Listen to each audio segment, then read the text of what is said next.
ప్రేక్షకులకి ఆ లలితాంబిక అమ్మవారి యొక్క అనుగ్రహం పరిపూర్ణంగా కలగాలని మనస్ఫూర్తిగా కోరుకుంటూ మనం ఈరోజు చెప్పుకోబోయేటువంటి టాపిక్ ఏమిటి అంటే జూన్ 5, 6 తారీఖులు పర్టికులర్గా ఈ యొక్క 5 గ్రహాలు పర్టికులర్గా పంచగ్రహ కూటమి అంటారు. అంటే గురువు, శుక్రుడు, రవి, బుధ, చంద్రుడు. చంద్రుడు ఆ 5, 6 తారీఖులు వృషభంలో ఉన్నందుకు 5 గ్రహాలు అవుతున్నాయి. దాని తర్వాత 7వ తేదీ నుంచి చంద్రుడు ఎప్పుడైతే జరిగిపోతాడో 4 గ్రహాలు ఉంటాయి. అవి కొద్ది కాలం ఒక 10-12 రోజుల్లో మళ్ళీ అవి కూడా అంటే ఎక్కడికక్కడ అట్లా విడిపోవడం జరుగుతూ ఉంటుంది. 15వ తేదీకి రవి మారిపోవడము అలా మారడం అనేది జరుగుతుంది. అయితే ఈ పంచగ్రహ కూటమి జరగడం ఒక ఎత్తు అయితే కుజుడు తన ఓన్ హౌస్లోని, శని తన ఓన్ హౌస్లో ఉంటున్నారు.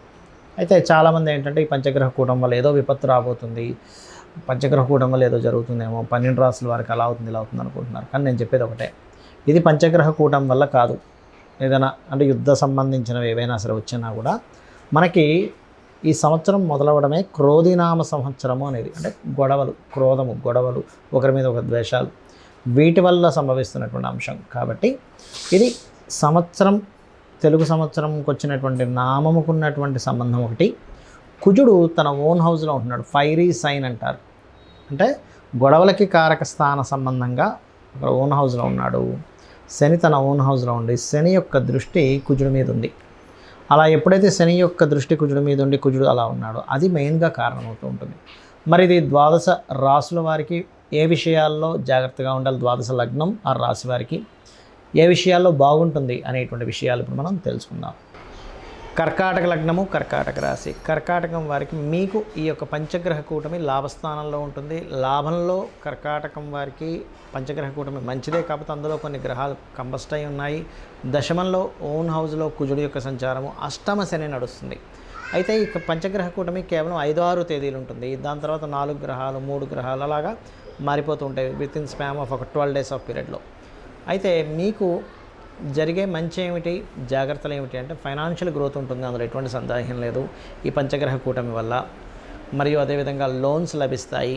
ఉద్యోగంలో ఒక మీకు తెలియకుండానే ఒక మంచి స్టేజ్కి వెళ్ళడం, విదేశీ సంబంధించిన ఏమైనా ఇట్లాంటివి కొన్ని అవకాశాలు రావడం అనేది ఉంది. మరి జాగ్రత్త ఏమిటి పంచగ్రహ కూటమి వల్ల అని చెప్పి చూసుకున్నట్లయితే పర్టికులర్గా ఈ కాంబినేషన్ ఏదైతే ఉందో ఇది కొద్దిగా మీకు లాభాలు అధికంగా వస్తాయనేటువంటి ఒక మిస్కాలిక్యులేషన్స్ వల్ల ఏదైనా ఒక ల్యాండ్ తీసుకునేటప్పుడు పర్టికులర్గా జాగ్రత్త వహించాలి. ల్యాండ్ కానీ, కన్స్ట్రక్షన్ అయినటువంటి గృహము కానీ, విదేశాలకు వెళ్ళి ఏదైనా ఇన్వెస్ట్మెంట్ చేసేటువంటి అంశాల్లో కానీ, మరియు అదేవిధంగా ఈ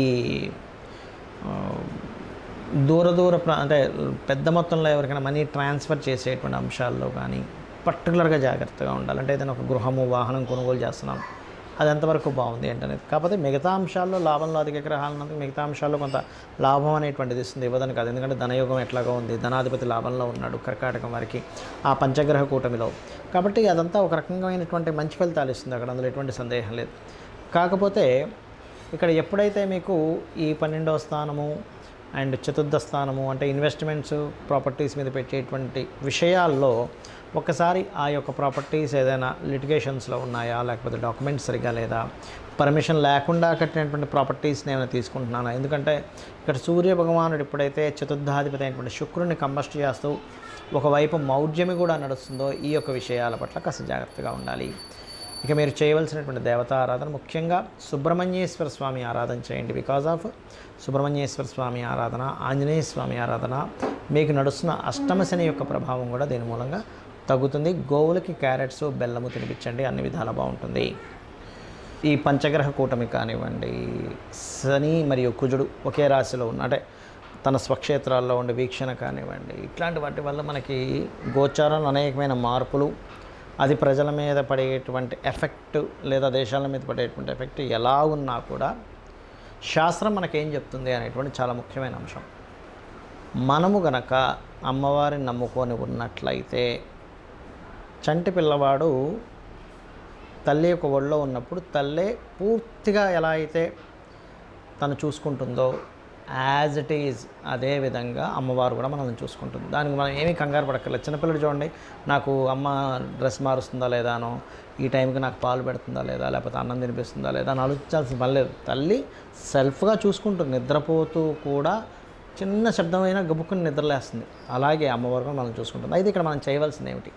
ఎందుకంటే చాలామంది ఏమనండి, ఈ పంచగ్రహ కూటం వల్ల ఇలా అవుతుందేమో, ఫలానా ఇదైపోతుందేమో, నా జీవితం ఏమైపోతుందేమో చాలామంది నాకు మెసేజ్లు చేస్తున్నారు. నేను చెప్పేది ఒకటే, మీకు గనక ఎక్కువగా ప్రాబ్లమ్స్ ఉన్నాయి, మీరు ప్రాణాయామం చేస్తూ ఇలా లలితా సహస్రనామాస్ ప్లే చేసుకొని ఫస్ట్ కుడి నోస్ట్రల్ మూసి ఎడమ దాంతో లాక్కోవాలి. ఇప్పుడు లలితా సహస్రనామాలు యూట్యూబ్లో పెట్టుకొని శ్రీమాత, శ్రీ మహారాజ్ని, శ్రీమత్ సింహాసనేశ్వరి అయింది, లాక్కున్నారు, క్లోజ్ చేశారు. చిదగ్నికుండ సంభూత దేవకార్య సముద్యత అయిపోయింది. దాని తర్వాత వదులుతున్నారు మళ్ళీ. ఉద్యద్భాను సహస్రాభ చతుర్బాహు సమన్వితాయై నమః. అలా ఎప్పుడైతే తీసుకోవడం ఈ ప్రాణాయామం చేస్తారో, ఎవరైతే రెగ్యులర్గా లలితా సహస్రనామాలతో ప్రాణాయామం చేస్తారో వాళ్ళకి పొరపాటున కూడా గ్రహాల యొక్క ప్రభావం ఉండదు. దానివల్ల ఏమిటి, సర్పదోషాలు ఉన్నాయనో, లేకపోతే కాలసర్పదోషం ఉందనో, కాలసర్పదోషమే నిజంగా చెప్పాలంటే కాలానికి సంబంధం ఉంటుంది. కాలానికి, దేశానికి జరగబోయే విపత్తులకు సంబంధం, జన్మజాతకానికి సంబంధం లేదు.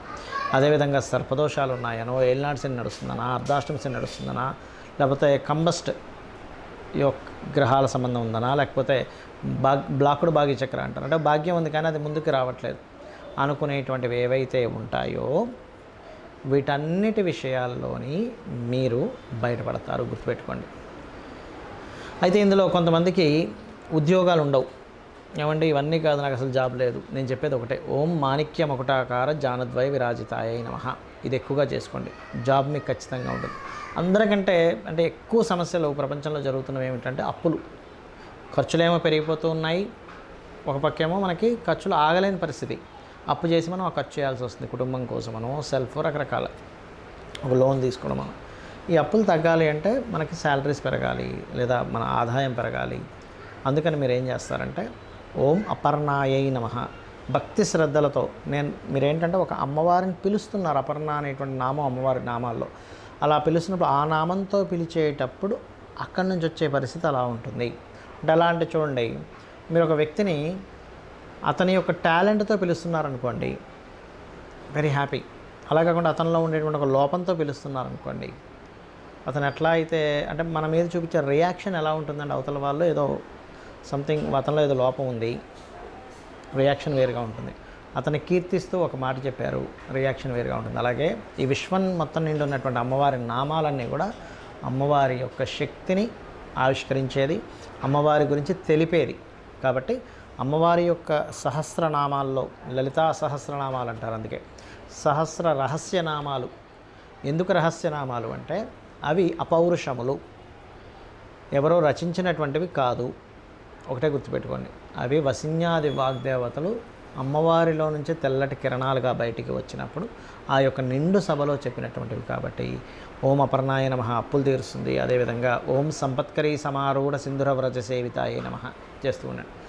అంటే ఈ ప్లానటరీ పొజిషన్స్ వల్ల మరి కొంతమంది ఏమంటే ఇప్పుడు విదేశాలకు వెళ్ళొచ్చా వెళ్ళకూడదా అని కూడా అడుగుతూ ఉన్నారు. నేను చెప్పేది ఒకటే, మీ యొక్క జన్మజాతకంలో కనుక 12వ స్థానం బాగా పాడైంది, ఇప్పుడు గోచారంలో కూడా 12వ స్థానం పాడయ్యే దశలు నడుస్తున్నాయి, అప్పుడు మాత్రం విదేశాలకు వెళ్ళడం వల్ల ఇబ్బంది ఉంటుంది. అది లేదు, ఏ ఇబ్బంది ఉండదు. మీకు ప్రపంచవ్యాప్తంగా ఎన్ని మార్పులు జరుగుతున్నా అక్కడికి వెళ్ళిన వారు వెళ్తూ ఉంటారు, చక్కగా వాళ్ళ యొక్క లైఫ్ స్టైల్ని కొనసాగిస్తూ ఉంటారు విదేశాల్లో. ఎందుకంటే విదేశాల్లో జనాలు ఉండరా, చాలామంది ఏంటంటే ఏమో అక్కడికి వెళ్తే ఇరుక్కుపోతామేమో, ఏదో అయిపోతుందేమో. బయట దేశాల్లో కూడా కొన్ని కోట్ల మంది ప్రజలు బ్రతుకుతున్నారు, ఇది మనం అర్థం చేసుకోవాలి. అంతేగాని అక్కడికి వెళ్ళి ఏదో అయిపోతుందేమో, ఇక్కడికి వెళ్తే ఏదో అయిపోతుందేమో భయంలో బ్రతకకండి. కాలంలో గ్రహాలు మారుతూ ఉంటాయి. పంచగ్రహ కూటములు వస్తూ ఉంటుంది, షడ్గ్రహ కూటమి వస్తూ ఉంటుంది, సప్తగ్రహ కూటములు కూడా వచ్చాయి గతంలో. అలా వచ్చిన ప్రతిసారి ఏదో విపత్తు జరగాలని రూల్ లేదు. కాకపోతే ఏంటంటే ఎప్పుడైతే పాపగ్రహాలు తన ఓన్ హౌజెస్లో ఉండి వీక్షణలు ఉంటాయో, ఈ వీక్షణల వల్ల ప్రకృతిలో కొన్ని మార్పులు వస్తూ ఉంటాయి. ప్రకృతిలో కొంత ఈ క్రోధినామ సంవత్సరం వల్ల కొంత గొడవలు అవి జరగడం కానీ ఇట్లాంటివి కాస్త పెరుగుతూ ఉంటాయి. అదిగాక మనకి ఎలక్షన్స్ అయిపోయిన తర్వాత వచ్చేటువంటి కాంబినేషన్స్ ఇవన్నీ కూడా. మరొకటి ఏంటంటే ఓన్ హౌస్లోకి కుజుడు కూడా ఓన్ హౌస్లో ఫైరీ సైన్లో ఉన్నాడు. ఫైరీ సైన్లో ఉన్నటువంటి ప్రభావం వల్ల ఇట్లా జరుగుతుంది.